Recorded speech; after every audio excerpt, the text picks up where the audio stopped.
이 시간 모든 쓸 것을 채우시리라라는 제목으로 말씀을 전하겠습니다.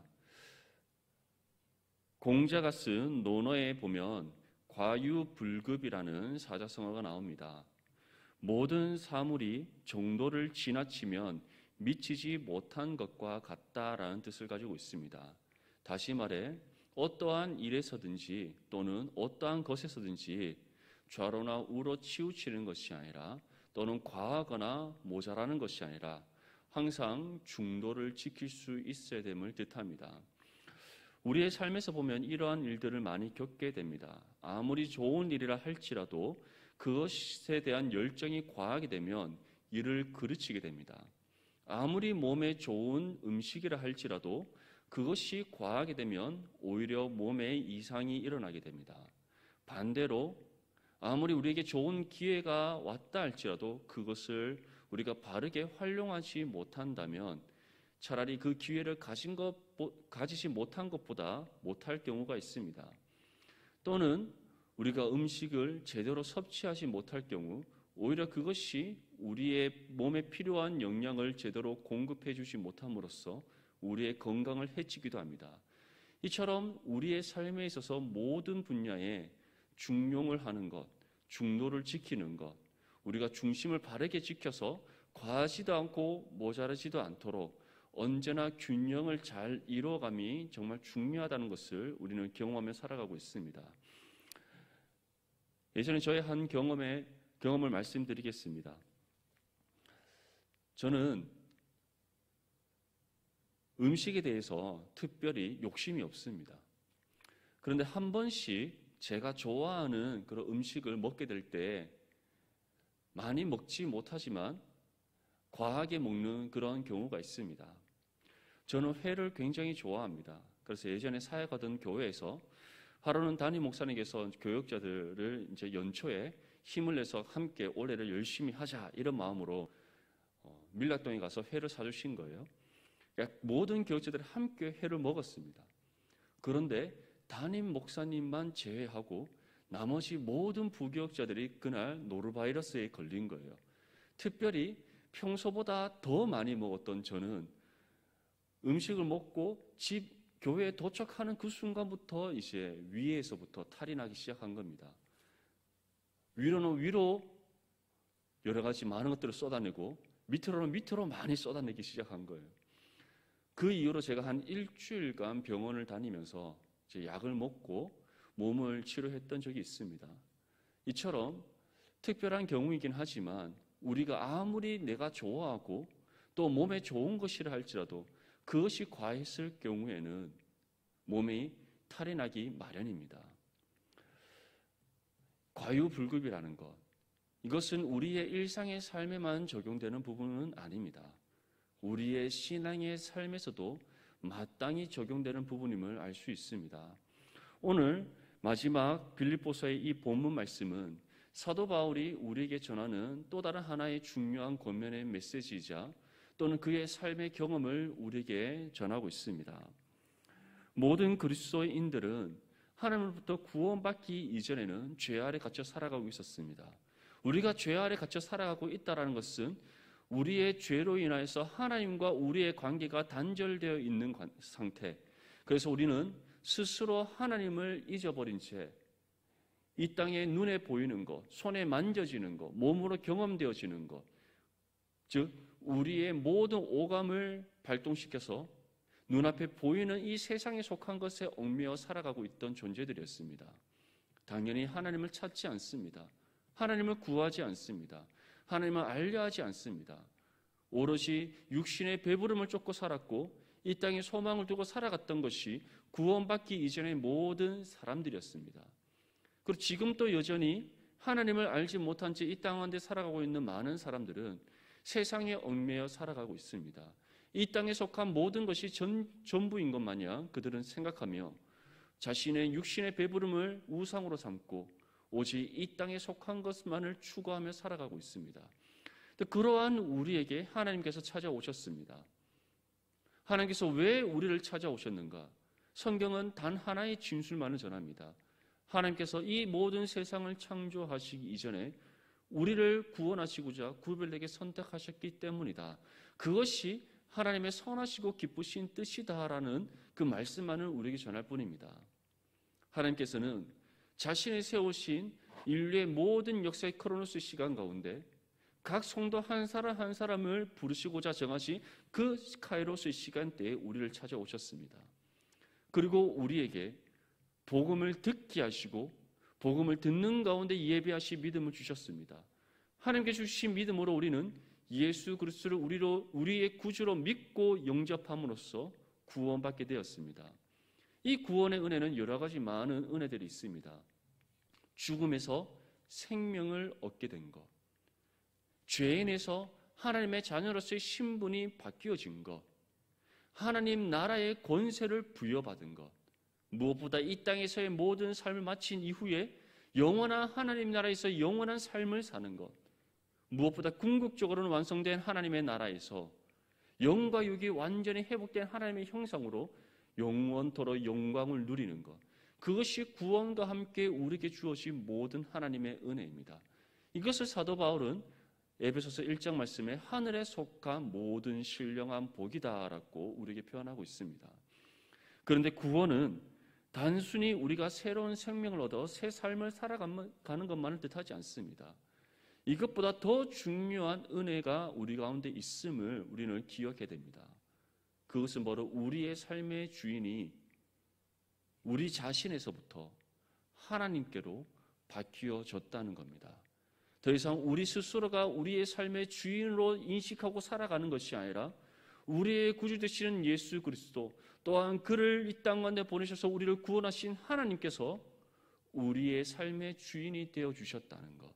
그래서 우리는 더 이상 죄 아래 얽매여서 죄에 지배받는 삶이 아니라 하나님의 통치와 다스림을 받는 믿음의 삶이 되었다는 것이 구원의 은혜 가운데 우리에게 주어지는 중요한 사실이라는 것을 기억할 수 있기를 바랍니다.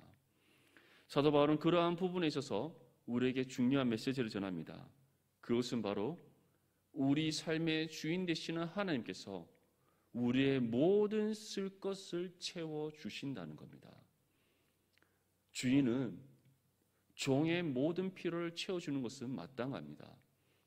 만약에 주인이 종에게 필요한 것을 채워주지 않으면서 그 종을 부려먹는다면 그것은 악덕 주인일 것입니다. 아주 악하고 인격과 인간에 대한 존중이 없는 그러한 악한 주인일 것입니다. 하지만 선한 주인은 어떻습니까? 종이 행한 바를 따라 그에 합당한 상급을 줍니다. 은혜를 주는 겁니다. 뿐만 아니라 종이 주인의 명령을 따라 모든 것을 잘 행할 수 있도록 묻지 않아도, 구하지 않아도 때에 따라 필요한 모든 것을 채워주는 것, 그것이 바로 선한 주인입니다. 그렇다면 우리 하나님께서는 어떠한 분이십니까? 세상의 그 어떤 것보다도 비교할 수 없는 가장 선하신 분입니다. 가장 의로우신 분입니다. 더 확실하게 표현하자면 선과 의와 거룩에 있어서 완전하신 분이 하나님이십니다. 근데 그러한 하나님께서 우리 삶의 주인이 되신다라고 말씀하고 있고, 우리 삶의 주인 되시는 하나님께서 그의 종된 우리에게 모든 쓸 것을 채워주신다 약속하고 있습니다. 이 사실을 온전히 믿으며 살아가는 저와 여러분들이 될 수 있기를 바랍니다. 이 부분에 있어서 사도 바울은 먼저 우리에게 다음과 같이 전합니다. 우리 본문 10절 말씀을 함께 읽겠습니다. 시작. 내가 주 안에서 크게 기뻐함은 너희가 나를 생각하던 것이 이제 다시 싹이 나미니 너희가 또한 이를 위하여 생각은 하였으나 기회가 없었느니라. 아멘. 사도 바울은 빌립보 교회 성도들을 인하여서 주 안에서 크게 기뻐한다라고 전합니다. 사도 바울이 빌립보 교회 성도들을 통해 기뻐하게 된 이유에 대해서 다음과 같이 설명합니다. 너희가 나를 생각하던 것이 이제 다시 싹이 났기 때문이다. 빌립보 교회 성도들이 사도 바울을 생각한다는 것은 무엇이겠습니까? 그의 필요한 것을 채워주는 협력자로서의 역할을 다시 감당하게 되었다는 것을 뜻합니다. 사도 바울의 선교 사역에 있어서 안디옥 교회, 빌립보 교회, 예루살렘 교회 등 여러 많은 교회들이 연보를 붙이면서 후원하였습니다. 그들이 붙인 그 연보를 받음으로써 사도 바울은 선교 여행 가운데 필요한 모든 것들을 다 충족했고, 또는 때로는 부족한 부분은 스스로 천을 깁는 일이나 여러 가지 자신의 노동을 통해서 채워나가며 주어진 선교의 사역을 감당했습니다.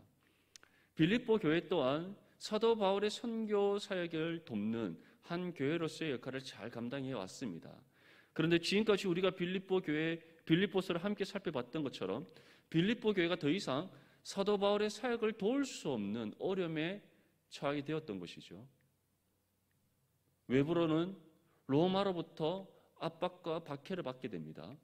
내부적으로는 유대 그리스도인과 이방 그리스도인들 사이에서 잘못된 율법주의로 인해 분열하고 다투는 일들이 일어나게 됩니다. 다시 말해 교회 안팎으로 계속해서 반복적으로 일어나는 문제들로 인하여서 사도 바울을 돕는 그 역할을 제대로 감당할 수가 없었던 겁니다. 근데 사도 바울이 무엇이라고 전합니까? 너희가 나를 생각하던 것이 이제 다시 싹이 났다. 이제 너희 안에 여러 가지 많은 문제들이 사도 바울의 가르침과 권면을 통해 해결되어지면서 너희가 나를 도울 수 있게 되었다. 내가 감당하는 선교의 사역에 너희가 함께 동참할 수 있게 되었다. 그로 인하여서 내가 너무나도 주 안에서 기뻐한다라고 표현하고 있는 겁니다.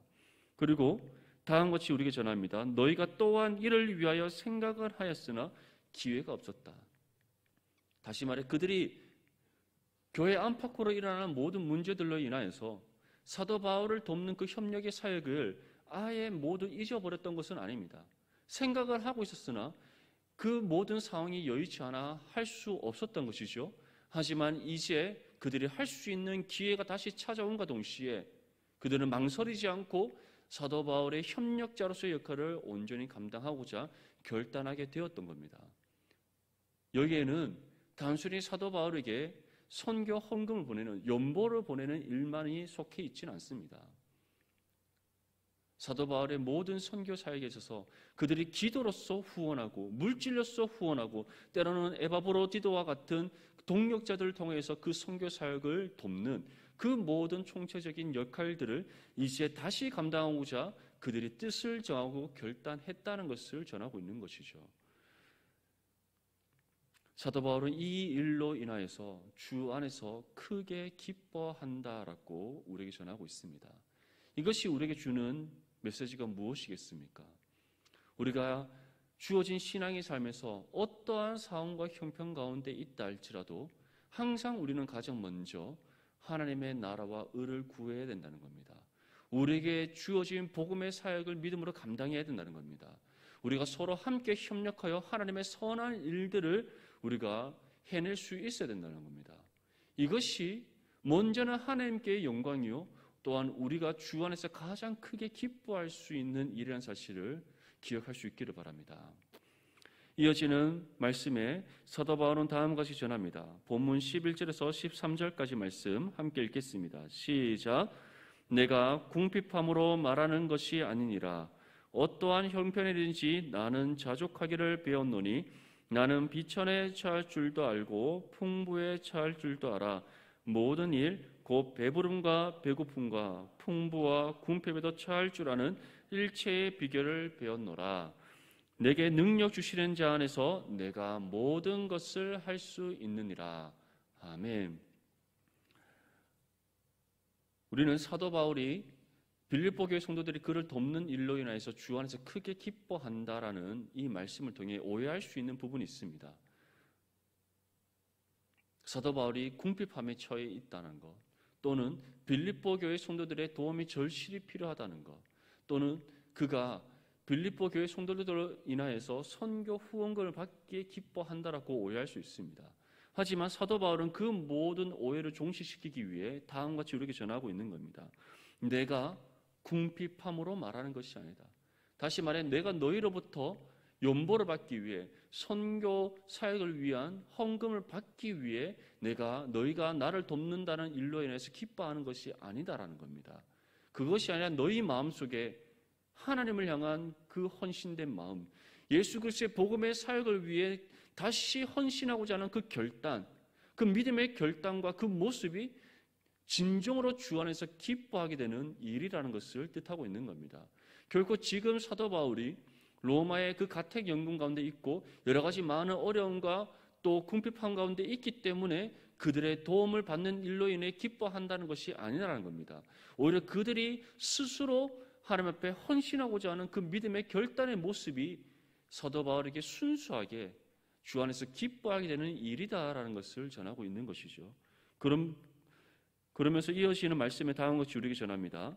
어떠한 형편이든지 나는 자족하기를 배웠다. 자족하기를 배웠다는 것은 나는 다른 누군가의 도움이 있어야만 선교의 사역을 감당할 수 있는 사람이 아니다라는 겁니다. 나는 도움이 있으면 그것으로 감사하지만 그것이 없이도 나는 하나님 앞에 주어진 복음의 사명을 이방인의 사도로서의 부름받은 하나님의 그 부르심에 합당하게 자기는 주어진 모든 사역들을 감당할 수가 있다는 겁니다. 그러면서 다음과 같이 전합니다. 나는 비천에 처할 줄도 알고 풍부에 처할 줄도 안다. 가난하든 부유하든 상관이 없다는 겁니다. 배부름과 배고픔과 풍부와 궁핍 그 어떤 상황 속에서도 그는 자족할 수 있는 일체의 비결을 배웠다는 것이죠. 이것은 곧 누군가의 도움이 있어야지만 복음의 사역을 감당할 수 있다는 것이 아니라는 겁니다. 다른 누군가의 도움이 있어야만 그가 선교의 사역을 더 잘 감당할 수 있다는 것이 아니라는 것이죠. 어떠한 상황 가운데 있든지 그는 주어진 부르심의 소명을 따라 맡겨진 복음의 사명을 충성되게 감당할 수 있는 사람이다라는 것을 우리에게 전하는 겁니다. 이 모든 것이 무엇을 뜻합니까?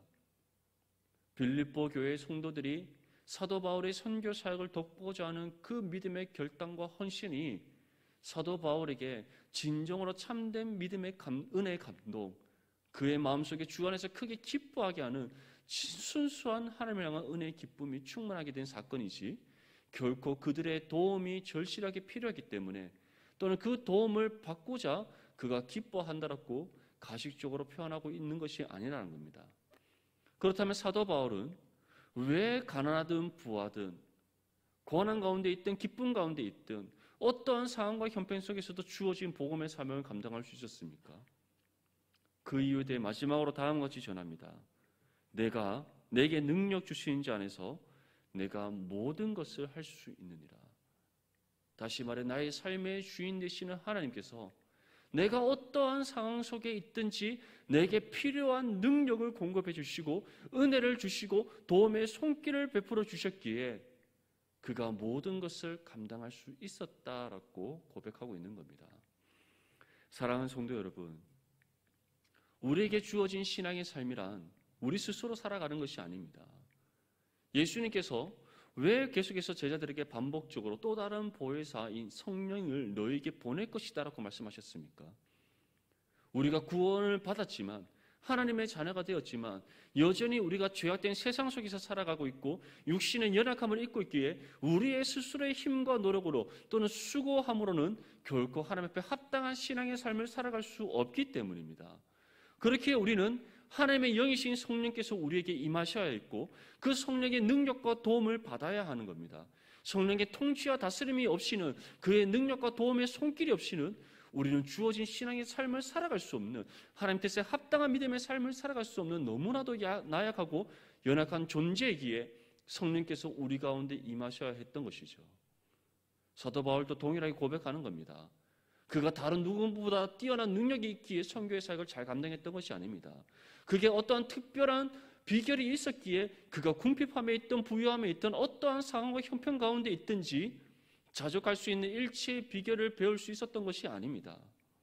오직 한 가지 이유, 우리 삶의 주인 되시는 하나님께서 사도 바울과 함께 하셨기에 그의 필요한 모든 능력과 도움과 은혜를 하나님께서 때에 따라 공급해 주시고 채워주셨기에 그가 어떠한 상황과 형편 가운데 있든지 자족할 수 있는 그러한 믿음의 삶, 주어진 복음의 사명을 온전히 감당할 수 있었던 비결이었던 것입니다. 사도 바울과 함께 하셨던 그 성령께서 지금 이 시대, 오늘 이 시간 우리 가운데 함께 하신 줄 믿습니다. 성령께서는 우리의 모든 필요를 아십니다. 우리의 연약함이 무엇인지, 우리의 부족함이 무엇인지, 우리가 진정으로 하나님으로부터 받아야 될 그 도움이 무엇인지 모든 것을 아시는 분이십니다. 때로는 시편에 나오는 많은 탄식시와 같이 하나님의 응답이 없을 때가 있습니다. 하나님께서 침묵하실 때가 있습니다. 정말 절실히 하나님의 능력이 필요한데 도움의 손길이 반드시 지금 우리 가운데 있어야 하는데 하나님께서 침묵하실 때가 있습니다. 그 이유가 무엇인지 아십니까? 우리를 돕지 않기 위해서 침묵하시는 것이 아닙니다.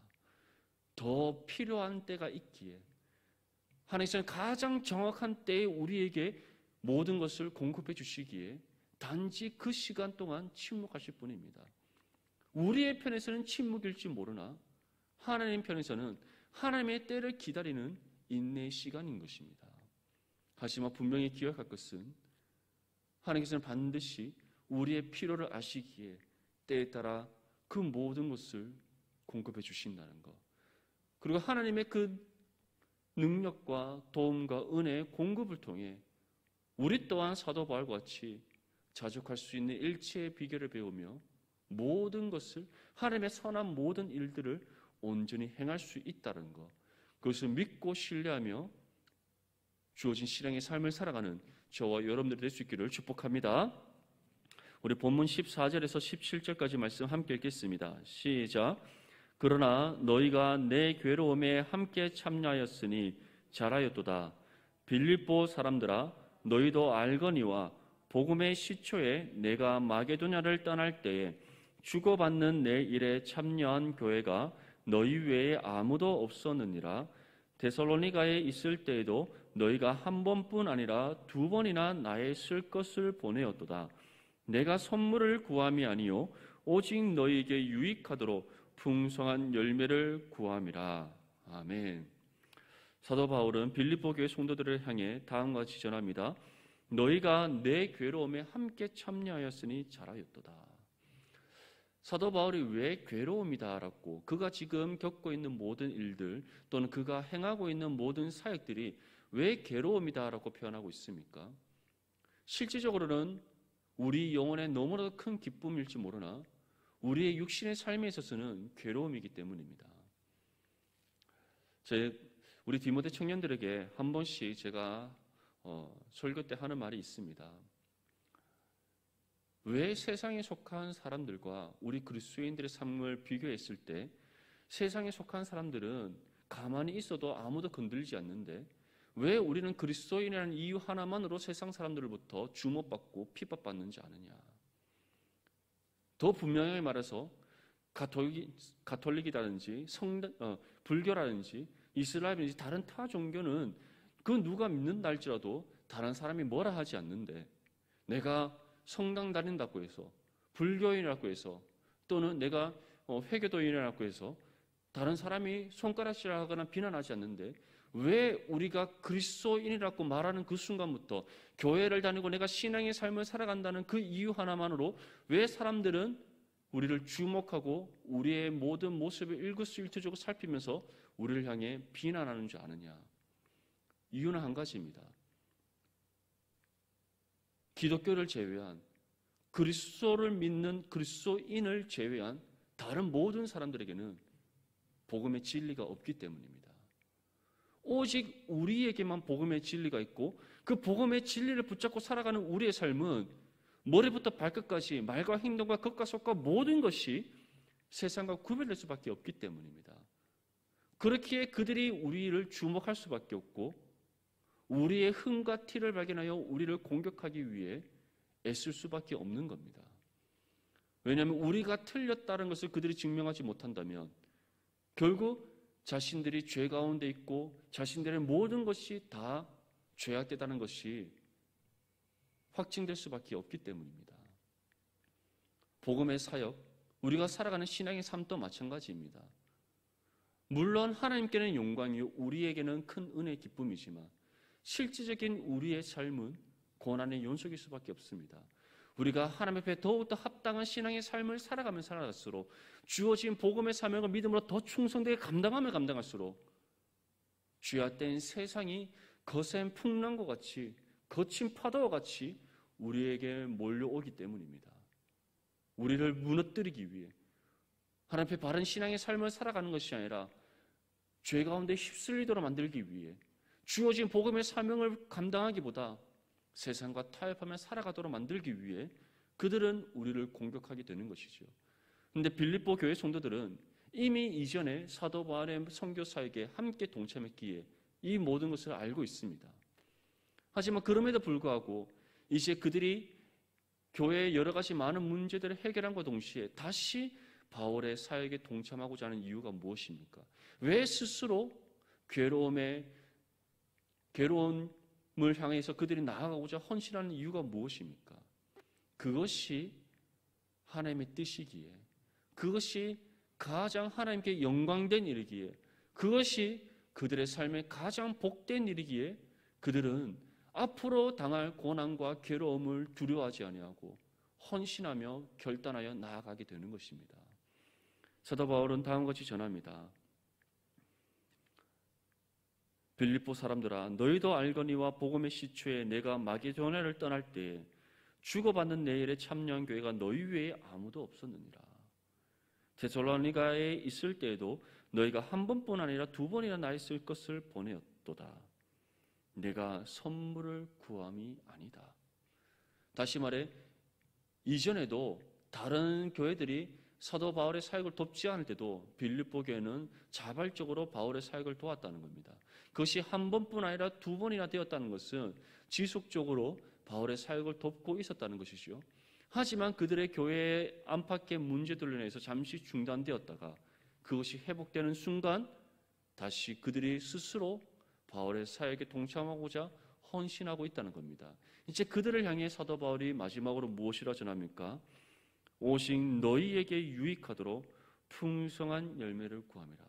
다시 말해 너희가 나의 괴로움에 함께 동참하는 것, 복음의 사역에 다시 너희가 스스로 헌신하며 결단하여 나아가는 그 너희들의 그 모든 삶 가운데 하나님의 풍성한 그 은혜의 열매가 맺어지기를 사도 바울은 간절히 구하고 있다는 겁니다. 사랑하는 성도 여러분, 우리가 두려워하게 되는 이유, 신앙의 삶을 살아가고 주어진 복음의 사명을 감당함에 있어서 우리가 두려워하게 되는 이유는 무엇입니까? 세상의 공격이 두려워서, 세상의 핍박이 두려워서, 그것으로 인해서 우리가 겪게 될 고난과 고통이 무서워서 그렇습니까? 물론 그것도 이유가 될 수 있습니다. 하지만 또 다른 이유가 있습니다. 그것으로 인하여서 우리가 복음의 사명을 감당하고 또 하나님의 나라와 의를 구하는 그 삶을 통하여서 다른 사람들처럼 우리 또한 이 땅에서 원하는 것을 얻지 못하면 어떡할까? 다른 사람들처럼 우리가 이 땅에서 배부름을 누리지 못하면 어떡할까? 다시 말해 세상에 속한 사람들이 누리는 여러 가지 많은 세상의 유익들을 우리가 이 땅에서 가지지 못하면 어떠할까? 거기에 대한 두려움이 오히려 더 크진 않습니까? 사도 바울은 우리에게 전합니다. 우리 삶의 주인 되시는 하나님께서는 우리의 모든 쓸 것을 아시고 능력과 도움과 은혜와 모든 것을 때에 따라 공급해 주십니다. 우리가 그것을 기억할 때 우리 또한 빌립보 교회 성도들처럼 우리가 복음의 사명을 감당하고 하나님 앞에 합당한 신앙의 삶을 살아가고자 할 때 세상으로부터 어떠한 공격과 핍박과 고난과 고통을 당한다 할지라도 두려워하지 아니하고 믿음으로 담대히 나아갈 수 있습니다. 세상에서 우리가 여러 가지 많은 유익을 누리지 못하고 다른 사람들처럼 우리가 세상에 속한 것을 많이 가지지 못할지 모르나 하나님 앞에 더욱더 풍성한 은혜의 열매 맺는 삶임을 우리가 기억하면서 하나님 앞에 헌신하여 주어진 신앙의 삶을 살아갈 수 있습니다. 이 사실을 온전히 기억할 수 있기를 바랍니다. 우리가 붙잡아야 될 것은 우리 삶의 주인 되신 하나님입니다. 그 하나님을 우리가 붙잡을 때 세상에 그 어떤 것도 두려워하지 않게 되고 우리에게 주어진 신앙의 삶과 맡겨진 복음의 사명을 감당함에 있어서도 우리는 적극적으로 헌신하며 나아갈 수 있습니다. 이것이 바로 사도 바울이 빌립보 교회의 성도들을 향한 이 메시지를 통해 우리에게 전하는 진리입니다. 우리 마지막으로 본문 18절에서 20절까지 말씀 함께 읽겠습니다. 시작. 내게는 모든 것이 있고 또 풍부한지라 에바브로디도 편에 너희가 준 것을 받음으로 내가 풍족하니 이는 받으실 만한 향기로운 제물이요 하나님을 기쁘시게 한 것이라. 나의 하나님이 그리스도 예수 안에서 영광 가운데 그 풍성한 대로 너희 모든 쓸 것을 채우시리라. 하나님 곧 우리 아버지께 세세 무궁하도록 영광을 돌릴지어다. 아멘. 사랑하는 성도 여러분, 분명히 기억하십시오. 우리가 하나님을 위해, 하나님의 영광을 위해, 또는 하나님의 나라와 의를 위해 희생하면 희생할수록, 헌신하면 헌신할수록, 충성하면 충성할수록 우리가 많은 것을 잃는 것이 아니라 오히려 하나님께서 더 풍족하게 채워주신다는 사실을 기억할 수 있기를 바랍니다. 그것이 물질이 아닐 수 있습니다. 세상의 권력이 아닐 수 있습니다. 이 땅에서 우리가 가지고 누릴 수 있는 부귀와 영화가 아닐 수 있습니다. 하지만 하나님께서 우리에게 풍족하게 채워주시는 그것이 세상의 그 어떤 것보다 가장 귀하고 값진 은혜라는 사실을 기억할 수 있기를 바랍니다. 세상에 속한 사람들은 맛볼 수 없습니다. 경험할 수 없습니다. 누릴 수 없습니다. 하지만 하나님께서는 오직 하나님의 나라와 의를 먼저 구하고 하나님의 영광을 위해 희생하고 헌신하며 충성하는 우리에게 풍성한 은혜를 맛보게 하시고 경험케 하시고 누리게 하실 줄 믿습니다. 하나님이 우리의 삶의 주인이십니다. 그리고 그 하나님께서 우리와 함께 하십니다. 하나님께서 친히 우리를 굽어 살피시고 필요한 모든 것을 다 채워주십니다. 우리의 모든 쓸 것을 채우셔서 부족함이 없게 하시는 하나님이십니다. 이제 그러한 하나님께서 우리에게 요청합니다. 오직 하나님을 믿고 신뢰함으로 주어진 신앙의 삶을 충성되게 살아갈 것을, 주어진 복음의 사명을 믿음으로 온전히 감당할 것을, 더 이상 이 땅에 소망을 두지 않고 영원한 하나님 나라의 소망을 굳게 붙잡고 주어진 신앙의 삶을 온전히 살아갈 것을 우리에게 요청하고 있습니다. 이러한 하나님의 요청과 부름에 적극적으로 순종하며 나가는 저와 여러분들이 될 수 있기를 바랍니다. 이를 통해 우리의 모든 쓸 것을 채우시는 우리 삶의 주인 되시는 하나님의 은혜의 풍성함을 누리며 그 모든 은혜에 감사와 영광과 찬송을 올려드리는 저와 여러분들의 삶이 될 수 있기를 주님의 이름으로 축복합니다.